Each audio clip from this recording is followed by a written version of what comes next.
Alors, ce que vivent les élus, leur destin, leurs épreuves, leurs combats, leurs prières, tout est inscrit dans leur généalogie. C'est un peu bizarre de dire ça, mais c'est vrai que, je ne sais pas si vous avez remarqué, mais il y a quand même une généalogie pour chaque tribu d'Israël. Et nous savons que la tribu des élus, c'est la même tribu que celle de notre Seigneur, c'est celle de David. Donc, si c'est celle de David, ça va être celle de Juda. Le Nouveau Testament commence justement par une généalogie, et moi je pense que c'est la généalogie des élus, puisqu'on peut lire en Matthieu chapitre 1 verset 1, généalogie de Jésus-Christ, fils de David, Abraham engendra Isaac, Isaac engendra Jacob, Jacob engendra Juda et ses frères, puis, là il y en a d'autres noms qui arrivent, on arrive à Josaphat, ensuite on arrive à Ézéchias, Josias, puis pour finir Yeshua, enfin Jésus. Alors quel a été le but d'avoir placé cette généalogie en premier? Pourquoi Matthieu a commencé par ça? Moi je pense que Matthieu est inspiré, comme tous les apôtres. Il était inspiré par l'Esprit, et je crois qu'il voulait montrer l'importance de la répétition historique que Jésus de Nazareth a avec ses ancêtres. Et quand on parle de répétition historique, c'est que l'histoire se répète. Ce qui se passait autrefois, ça va se repasser et que ça revient. Et ce que vivaient certains rois, certains prophètes, certains apôtres, nous le vivons aussi à notre niveau. Et que ce que le Fils unique de Dieu a vécu n'est pas sans relation avec ce qu'ont vécu ses pères. L'attitude donc face aux épreuves témoigne à qui on est rattaché. Alors n'oubliez pas une chose, c'est que les tribus, elles ont été éparpillées, bien sûr, dispersées dans les nations.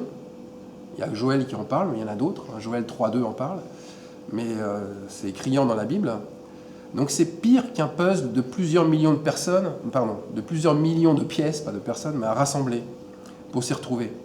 Donc moi qui ne suis pas du tout joueur de puzzle, j'imagine même pas plusieurs millions de pièces. Donc ça veut dire une chose, c'est qu'il ne faut pas chercher en territoire d'Israël pour s'y retrouver. Et il ne faut pas non plus chercher dans sa propre généalogie familiale pour trouver un fil conducteur ou un sens quelconque. C'est vraiment peine perdue. C'est pas là qu'il faut chercher. D'ailleurs, pour y mettre encore plus de confusion, Jésus va encore plus loin, il brouille les cartes en rapatriant certains croyants issus des autres tribus vers la tribu de Juda. On peut lire ça là en Ézéchiel, chapitre 37, versets 16 à 19. Donc je vous le lis. « Et toi, fils de l'homme, prends une pièce de bois et écris dessus. Pour Juda et pour les enfants d'Israël qui lui sont associés. Prends une autre pièce de bois et écris dessus. Pour Joseph, bois d'Éphraïm et de toute la maison d'Israël qui lui est associée. Rapproche-les l'une et l'autre pour en former une seule pièce, en sorte qu'elle soit unie dans ta main. Et lorsque les enfants de ton peuple te diront « Ne nous expliqueras-tu pas ce que cela signifie ?» Ainsi parle le Seigneur. Ainsi parle le Seigneur l'Éternel. Voici, je prendrai le bois de Joseph qui est dans la main d'Éphraïm et les tribus d'Israël qui lui sont associées. Et je les joindrai au bois de Juda et j'en formerai un seul bois, en sorte qu'il ne soit qu'un dans ma main. Alors comprenez bien ici, c'est le Seigneur qui rassemble son peuple parmi les différentes tribus, et en l'occurrence les tribus d'Israël, pour n'en former qu'une seule. C'est le bois de Juda, la tribu de Juda, son peuple élu, sa bien-aimée. Et Romains 9, 6 va encore plus loin. Voilà ce que dit Paul. Tous ceux qui descendent d'Israël ne sont pas Israël. Et pour être la postérité d'Abraham, ils ne sont pas tous ses enfants. Mais il est dit, en Isaac sera nommé pour toi une postérité, c'est-à-dire que ce ne sont pas les enfants de la chair qui sont enfants de Dieu, mais que ce sont les enfants de la promesse qui sont regardés comme la postérité. Là, j'ai fini avec la citation de Paul. Donc, dans la généalogie qu'on a lue de Jésus-Christ annoncée en Matthieu 1, tous ne sont pas élus. Car Paul ici nous dit de ne pas regarder la chair pour identifier les enfants de Dieu. Donc il y a forcément une marque invisible qui est cachée sur les enfants de la promesse. Et cette marque est évoquée dans plusieurs passages, et notamment en Apocalypse 7, 4. Et j'entendis le nombre qui avait été marqué du sceau, 144 000 de toutes les tribus des fils d'Israël, de la tribu de Juda, 12 000 marqués du sceau, etc. Après, il y a toutes les autres tribus qui arrivent derrière. Alors, que peut bien être cette marque, ce sceau invisible? Un indice. Vous descendez de la tribu de Juda si vous discernez que vous vivez des choses qu'ont déjà vécues les fils de David, mais les vrais fils, les croyants fidèles.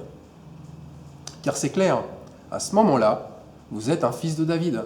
Votre vie va dans ce sens. C'est-à-dire votre vie témoigne de votre ascendance ou pas. Alors votre nom a sans doute été rajouté à la généalogie de Jésus, sans que vous y en doutiez, sans que vous y en avez pris conscience. Alors en lisant les histoires des rois, en lisant les histoires des prophètes, on y découvre forcément de surprenantes analogies. Et des analogies avec sa propre histoire, avec sa propre vie.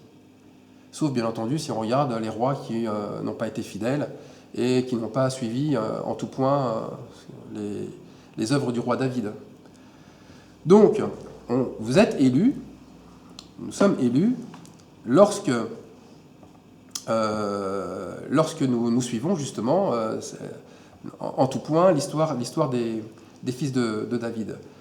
Alors, un élu, pourquoi ne serait-il pas comme au cinéma, face à un film, et à s'identifier au héros? Pourquoi ne pas vous identifier à un roi obéissant, qui marchait dans la droiture?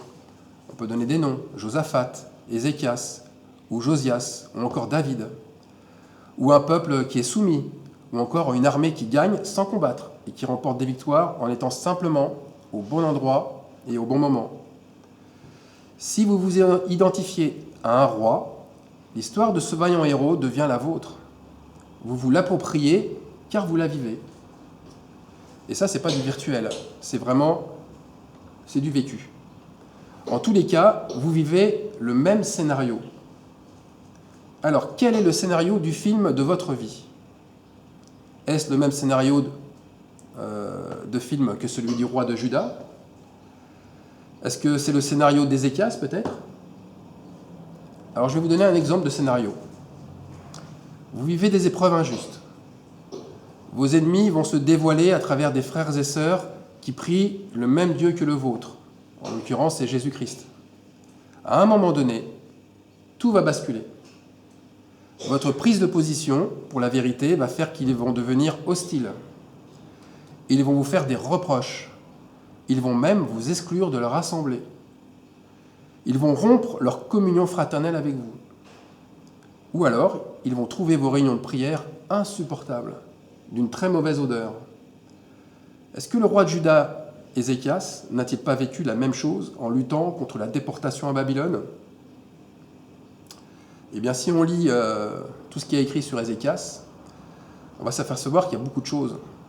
Alors, il y a beaucoup de choses aussi qui ont été écrites sur Ézéchias, notamment dans les chapitres 18 à 20 du deuxième livre des rois, dans le deuxième livre des chroniques, au chapitre 29 à 32, dans les chapitres 36 à 39 du livre d'Ésaïe. Alors, pourquoi je vous dis tout ça? Parce que c'est un roi qui a eu son histoire qui a été relatée dans 3 livres bibliques. Aucun autre n'a eu ce privilège, et je pense que c'est vraiment à prendre au sérieux.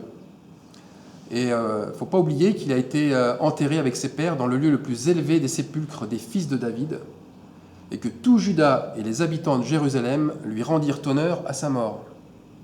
Donc c'est pas un petit roi, entre guillemets. Alors il n'y a pas besoin de vous y forcer. Si votre nature provient de la lignée royale, les choses se vivent d'elles-mêmes, avec un bon cœur et dans la paix. Alors, quelle est la signification hébraïque d'Ézéchias, de ce roi? La signification, c'est l'Éternel qui dépossède par la force. J'ai approfondi cela et j'ai vu que beaucoup disaient que c'est la force, mais ça va plus loin que la force, c'est celui qui dépossède par la force. C'est Dieu à ce moment-là qui rend justice avec ses élus. C'est lui qui utilise la force, et qui enlève le chandelier pour le passer à un autre. C'est lui aussi qui rabaisse une royauté. Bref, c'est encore lui qui met à terre une suprématie. Alors on va commencer un petit peu à entrevoir l'histoire d'Ézéchias et voir les similitudes qu'il peut y avoir avec les histoires des croyants aujourd'hui. Ézéchias, roi de Juda, avait 25 ans quand il fit disparaître les hauts lieux, quand il brisa les statues ou quand il abattit les idoles. On lit ça dans 2 Rois 18. Là, la similitude, c'est est-ce que notre conversion ne ressemble-t-elle pas à ce roi qui a mis toute sa confiance en l'Éternel? Il a donné, comme nous, notre cœur à Jésus-Christ dans sa jeunesse, donc dans notre jeunesse, dans notre passé. Nous avons été intègres parce que nous avons brisé toutes nos idoles pour ne regarder qu'à Jésus-Christ et à lui seul et à son enseignement. Alors Ézéchias, lui, il payait un tribut inique à Sankérib. Sankérib, le roi d'Assyrie. Et il le faisait comme son père, Akaz, le faisait avant lui. Sauf une chose, c'est qu'Ézéchias n'était pas comme son père. Il marchait droit, lui, avec Dieu. Alors un jour, il se révolta et il décida d'arrêter de lui être assujetti. On lit ça dans 2 Rois 18-7 notamment. Est-ce que ce n'est pas la même chose aujourd'hui quand un croyant élu se révolte contre toute forme d'injustice dans son assemblée? Quand il refuse les offrandes obligatoires, quand il souhaite se détacher d'un lien mis par l'argent, ou alors sous forme d'impôts ou de taxes, quand il refuse toute soumission obligatoire et injuste qui provient d'un homme ou d'une institution. Alors on continue ensuite l'histoire d'Ézéchias. Mais à 14 ans, après le sacre du roi de Juda, l'oppression de Sankérib augmenta, et il s'empara des villes fortes de Juda et emmena Israël captif en Assyrie. On voit bien que pendant plusieurs années, comme avec Ézéchias, on a mené une vie paisible, où tout allait bien, les épreuves ne venaient pas nous ébranler, puis l'oppression est arrivée. Et l'oppression est arrivée avec l'étrange sentiment d'avoir une foi refroidie, ou bien d'être devenu, des fois, parfois, un membre insignifiant, sans grande importance dans l'assemblée, ou encore d'avoir un goût amer dans la bouche, ce goût d'être passé pour le faire-valoir d'un dirigeant de l'Église.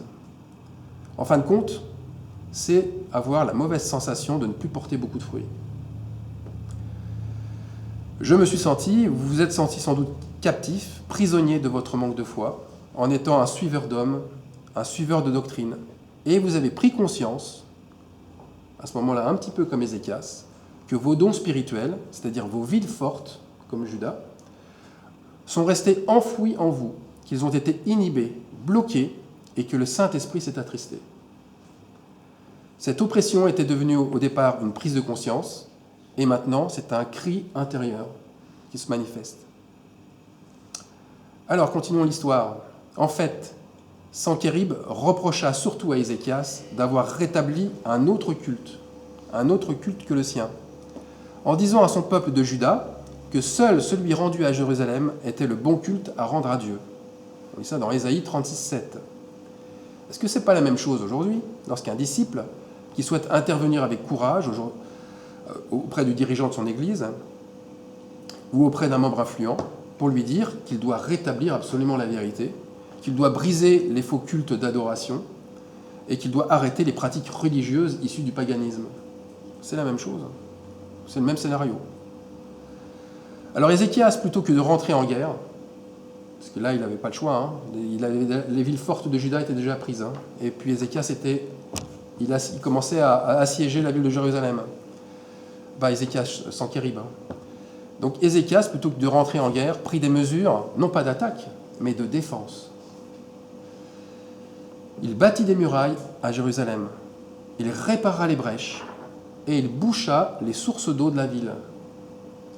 Puis, il s'humilia et demanda qu'on lui montre ses fautes, car il savait qu'Osée, le roi d'Israël, avait été emmené captif à cause de ses fautes, à cause de ses transgressions. Alors, humblement, Ézéchias, qui ne veut pas finir comme Osée, remet son sort entre les mains de Sankérib, et il acceptera le tribut que lui imposera Sankérib, quel qu'en soit le prix. Ézéchias paya très cher, très très cher. Il paya avec tout l'argent qu'il avait dans sa maison à Jérusalem. Il donna tout son trésor jusqu'à l'or qu'il y avait sur les portes et sur les linteaux des portes du temple de l'Éternel. Voyez, face à l'adversité et à l'oppression, le juste, il préfère réparer les brèches. C'est-à-dire qu'il préfère revenir aux fondamentaux de la parole, la repentance, courber le dos, courber la nuque devant le Seigneur. Puis, il préfère bâtir des murailles et couper les sources d'eau. C'est-à-dire qu'il préfère manifester le renoncement, le sacrifice, et aller jusqu'au bout, tout donner, tout quitter pour suivre l'Éternel. Il met, ni plus ni moins, Luc 14,33 en pratique. Quiconque d'entre vous ne renonce pas à tout ce qu'il possède ne peut être mon disciple. Alors bien sûr, certains vont y voir de la lâcheté, et même un manque de foi. Mais l'Esprit de Dieu agit toujours dans l'humilité, par le brisement. C'est dans la manifestation du troisième être vivant à face d'homme d'Apocalypse 4, c'est-à-dire la fraction du pain, la chair brisée, que Dieu se manifeste. Tout croyant, quel qu'il soit, doit briser sa chair. Tous, on est tous amenés à le faire. C'est le seul combat que nous ayons véritablement à faire. Et là, Ézéchias l'a bien compris. Alors l'opposition s'est faite alors de plus en plus forte contre Ézéchias. Et Sanchérib alla jusqu'à insulter Ézéchias par l'intermédiaire de son général d'armée, c'est Rabshaké. Et Rabshaké se mit devant le peuple d'Ézéchias. Et il prit même son langage. Il parla hébreu pour que le message passe encore mieux et que ce soit encore plus impressionnant. Et il traita en fait compte leur roi, Ézéchias, d'infidèle. Il lui reprocha de se confier davantage dans les dieux égyptiens que dans l'esprit aussi dominateur de Pharaon que dans l'Éternel. Sa ruse et son esprit de séduction de Sanchérib allèrent même jusqu'à montrer aux Judéens que les Assyriens étaient plus spirituels que leur roi et qu'il louait l'Éternel pour tous les nombreux territoires qui lui avaient été donnés par sa bénédiction. Il se vantait. Sanchérib se vantait, se pavanait devant eux de l'abondance de ses conquêtes. Il leur promit aussi un régime d'exil spécial. Si vous venez avec moi, vous allez voir, vous ne serez pas exilés comme Israël. Moi, ça sera avec un niveau de vie bien plus haut que ce que vous connaissez aujourd'hui avec Ézéchias. Et puis, il leur dit, mais en quoi Ézéchias a-t-il béni, en quoi l'Éternel a-t-il béni Ézéchias? Regardez, un tout petit territoire, Juda.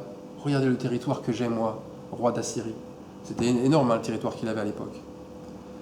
Alors l'ennemi, on voit bien, il utilise toujours la même stratégie, les mêmes attaques, le dénombrement, le recensement des bonnes actions pour s'accaparer l'honneur, la gloire. Là aussi, certains frères et sœurs se poseront face à vous en modèle, en donneurs de leçons, en étalant leur victoire pour les comparer aux vôtres, en étalant leur spiritualité pour briller plus que vous et aussi pour vous rabaisser. Pour vous rabaisser parce qu'ils le feront dans le but qui est mauvais, de vous montrer que votre soumission est un acte obligatoire. Obligatoire à leur égard. Vous devez leur être soumis. Alors ils vous feront miroiter que se soumettre à eux ne vous rapportera que des faveurs et des bénédictions, bien sûr. Vous n'allez pas quand même refuser une qualité de vie, une qualité de communion que bon nombre de croyants rêveraient d'avoir. Ça, c'est le message un petit peu qu'ils essaieront de vous faire passer. Alors Sanchérib se fait à ce moment-là passer pour un homme très pieux et même très miséricordieux devant les Judéens, devant tous les Judéens. Ça, on voit bien cette séduction. Il a l'apparence de la piété. Mais les Judéens ne sont pas dupes. Ils ont vu qu'il lui manquait la force de la piété. Il n'a pas l'amour, il n'a pas les fruits de l'esprit, le fruit de l'esprit. Alors, que firent Ézéchias et son peuple face à toutes ces insultes? On lit ça dans Ésaïe 36, au verset 21. Le peuple se tut et ne lui répondit pas un mot, car le roi avait donné cet ordre. Vous ne lui répondrez pas. C'est l'attitude juste des disciples. Le silence face aux insultes. Le silence face aux calomnies. Ne rien dire face aux coups bas de l'ennemi.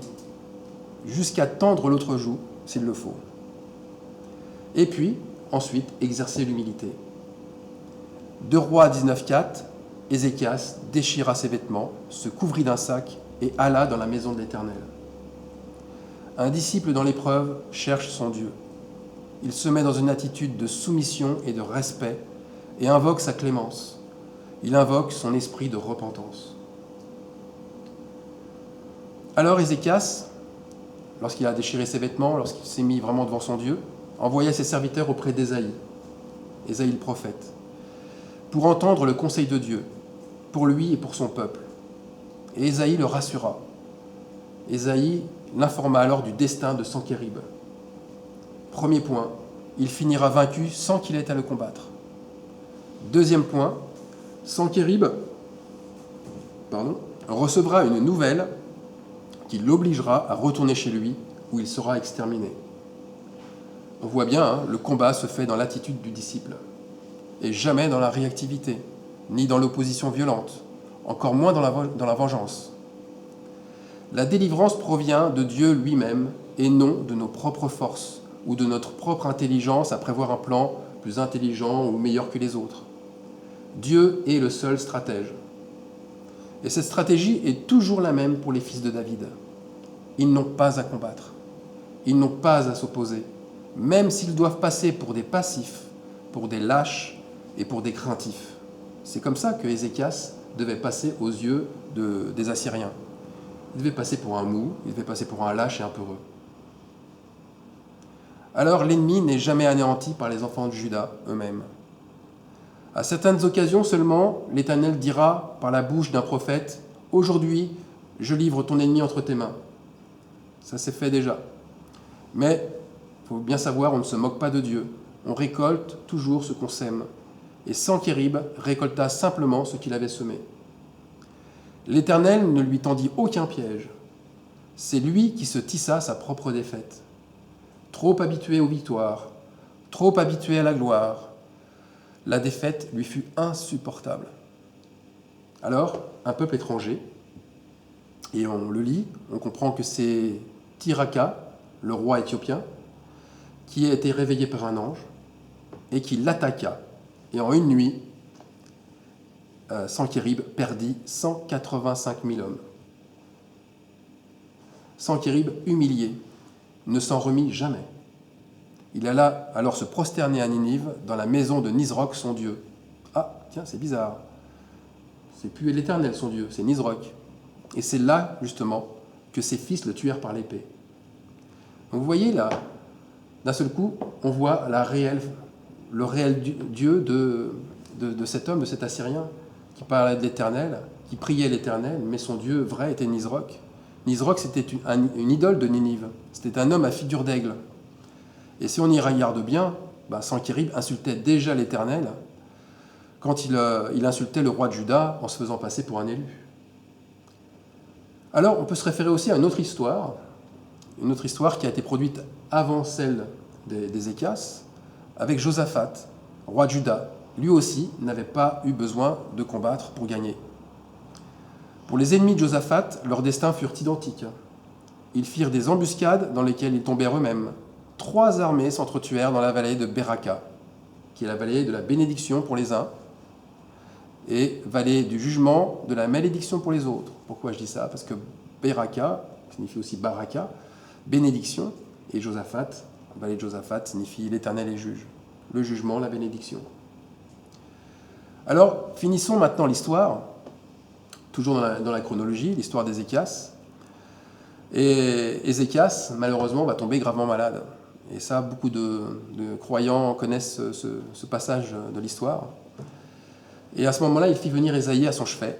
Et Ésaïe lui confirma que cette maladie allait bien le faire mourir et qu'il devait prendre rapidement des dispositions, vu les circonstances. Et ce qui est intéressant dans ce passage, le premier point, c'est que la maladie, bien entendu, la maladie grave, peut toucher n'importe qui, et même des élus. Et ensuite, ce qui est important aussi, très intéressant dans ce passage, c'est l'attitude du roi de Juda. Il ne voit pas d'injustice dans cette épreuve. Pourtant, il aurait pu dire, avec tout ce qu'il a surmonté comme épreuve pour Dieu, en mettant tout le temps l'Éternel devant, non, il n'a pas renié son Dieu. Par contre, il s'est humilié plutôt que de s'indigner. Il se tourne vers le mur pour pleurer et invoquer son Dieu. Voilà son attitude. Il supplie l'Éternel de tenir compte de sa fidélité et de son amour. Il se rabaisse, et sa prière, son humilité, sa tristesse va alors toucher le cœur de Dieu.